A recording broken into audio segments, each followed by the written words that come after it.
मिलिंद देवरा यांनी काल एक ट्विट केलं आहे आणि आज देखील महत्त्वाचं विधान केलं आहे. काँग्रेस दलित विरोधी आहे असं त्यांचं म्हणणं आहे. आपल्यासोबत वर्षाताई गायकवाड आहे. काल त्यांनी वर्षाताईंबद्दल एक ट्विट केलं. वर्षाताईंना जाणून बुजून तिकीट देण्यात आलं नाही आणि यामागे काँग्रेसचंच कट कारस्थान आहे असं थेट आरोप त्यांनी केला. आपल्यासोबत आहेत वर्षाताई गायकवाड, आपण त्यांच्याशी बोलणार आहोत. ताई, मिलिंद देवरा तुमच्याबद्दल जे काही ट्विट करताय, जे काही भाष्य करतायत, तुम्हाला पटतंय का? असं आहे की मिलिंद देवरा काँग्रेसमध्ये होते तोपर्यंत ते शांत होते. आता त्यांचा बोलवता धनी कोण आहे हे सर्वांना माहिती आहे आणि म्हणूनच त्यांनी आता ज्या पक्षात ते सामील झाले त्या पक्षात त्यांनी त्यांच्या पक्षाला सजेशन द्यावे, त्यांच्या पक्षाची भूमिका मांडावी. आणि त्यांचं जे ट्विट तुम्ही बोलताय ते काँग्रेस पक्षाबद्दल बोललेले नाही की काँग्रेस पक्ष हा दलित विरोधी आहे. काँग्रेस पक्ष जर दलित विरोधी असता तर मला अध्यक्ष बनवलं असतं का? एका पॅरेंट बॉडीचं एका महिलेला अध्यक्ष बनवण्याचं काम काँग्रेस पक्षाने केलेलं आहे. काँग्रेस पक्षाला जर तुम्ही बघाल तर तुम्ही मोठी मोठी पक्ष अशी आता AICCचे आमचे जे अध्यक्ष आहेत, राष्ट्रीय काँग्रेस पक्षाचे अध्यक्ष हे मल्लिकार्जुन खरगे साहेब आहेत. मी मुंबईचे अध्यक्ष आहे. त्यामुळे त्यांचं मत काँग्रेस बद्दल नाही. आणि मला त्यांना एक गोष्ट सजेशन करायची आहे की ते सातत्याने ज्या सूचना करतात ते त्यांनी त्यांच्या पक्षामध्ये कराव्यात.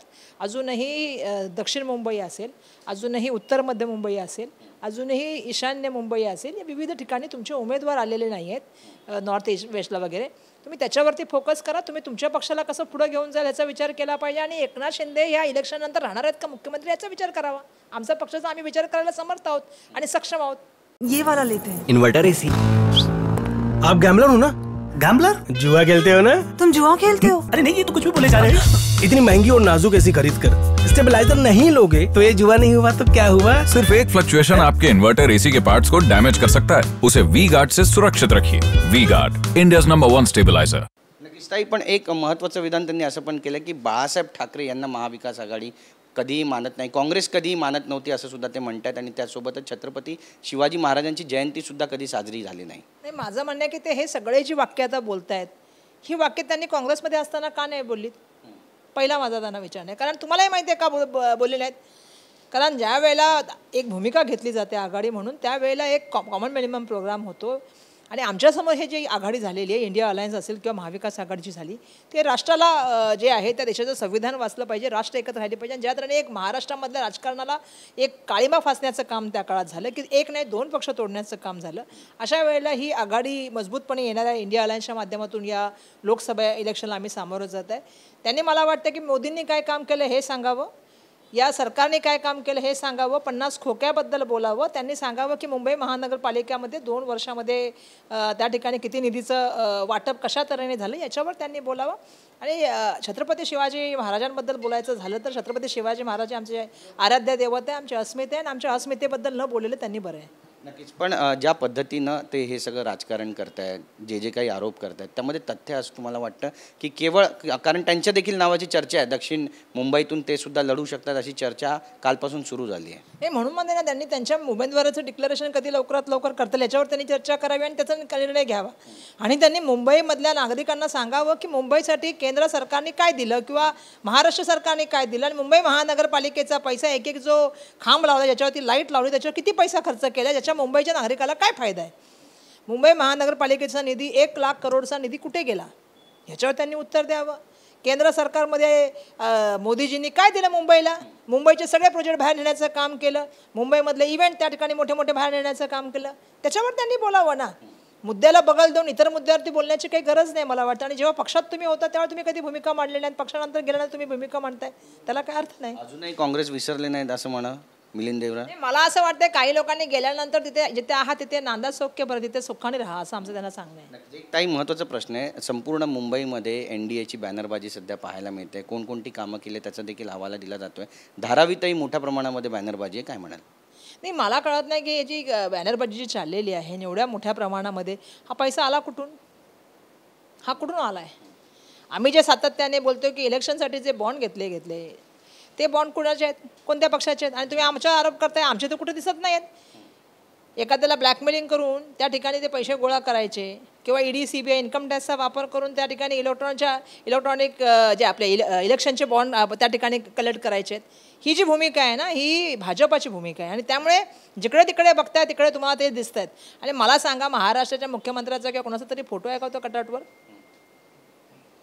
सांगा ना मला. म्हणजे एक माव चेहरा घेऊन तुम्ही कॅम्पेन करताय.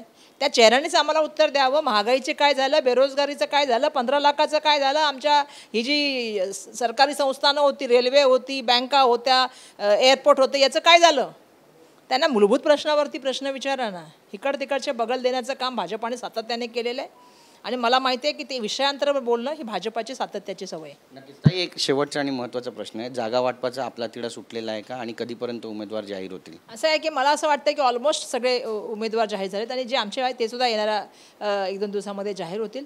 आमचा प्रयत्न असा आहे की ही आघाडी राष्ट्रासाठी खूप महत्त्वपूर्ण अशी आघाडी आहे. या आघाडीच्या माध्यमातून जे इंडिया अलायन्समध्ये झाले, तुम्ही विचार करून बघा की सगळे पक्ष काय एकत्र आलेत. कारण राजकारण आता नव्या तऱ्हेने एक सुरू झालेलं आहे. दबावाचं तंत्र वापरायचं, सरकारी तिजोरीचा फंड वापरायचा, सरकारं जे निर्माण झाली आहेत लोकांच्या माध्यमातून ती सरकारं तोडायची आणि एक वेगळं वातावरण त्या ठिकाणी करायचं. आणि अशा वातावरणामध्ये, हुकुमशाहीच्या वातावरणामध्ये, ज्या वेळा तुम्ही ज्या मीडियाचा तुम्ही जे बोलताय त्यालासुद्धा स्वातंत्र्य नाही आहे, अशा वातावरणामध्ये एक इंडिया अलायन्स निर्माण झाली. आणि आमचा प्रयत्न आहे की देशाचं संविधान, या देशाची एकता राहिली पाहिजे आणि महाराष्ट्राच्या राजकारणाला जो एक वेगळी छटा झालेली म्हणजे एक काळिंबा फासण्याचं काम केलं. महाराष्ट्राच्या मध्ये विरोधक म्हणजे विरोधक नसायचा. महाराष्ट्रामध्ये विरोधक हा वैचारिक लढाई असायची. पण दुर्दैवाने आज महाराष्ट्राच्या राजकारणाला जे गलिच्छ राजकारण करण्याचा हा प्रयत्न चालला आहे तो हाणून पाडण्याचं काम येणाऱ्या काळामध्ये ही जनता करेल आणि गद्दारांना त्यांचा धडा शिकवेल. अनिल देसाई यांचे व्हिडिओ व्हायरल केले जात आहेत आणि चुकीच्या अर्थानं ते व्हायरल केले जात आहेत, याबद्दल काय म्हणाल? कारण त्यांनी टिळा लावून घेतला नाही, निळा टिळा लावण्यास त्यांनी मनाई केली असं सुद्धा त्यामध्ये आशय आहे आणि हे सगळं विरोधक करतायत, सत्ताधारी करतायत असं म्हणा. ते असं आहे की एवढ्या मला असं वाटतं की असे खूप व्हिडिओ मग राहुल शेवाळ्यांचे पण आहेत, ते पण एकदा बाहेर काढले पाहिजेत ना. बढियाने त्याचं पण लक्ष दिलं पाहिजे. जे फॉरवर्ड करतायत त्यांनी हे पण बघितलं पाहिजे की ज्यावेळेस ते चेंबूरला गेले होते भारताचा डॉक्टर बाबासाहेब आंबेडकरांना दर्शन घ्यायला, तेव्हा लोकांनी त्यांच्याबरोबर काय केलं होतं. दुबईचे व्हिडिओ तर फारच प्रसिद्ध आहेत.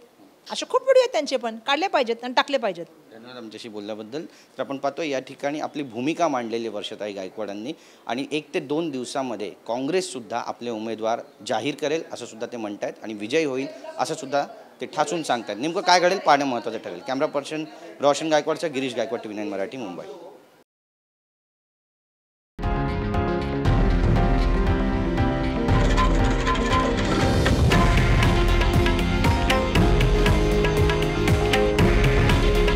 हे आहे देशातील नंबर 1 न्यूज नेटवर्क आणि आपण पाहत आहात TV9 मराठी. काळजी तुमची, हित महाराष्ट्राचं.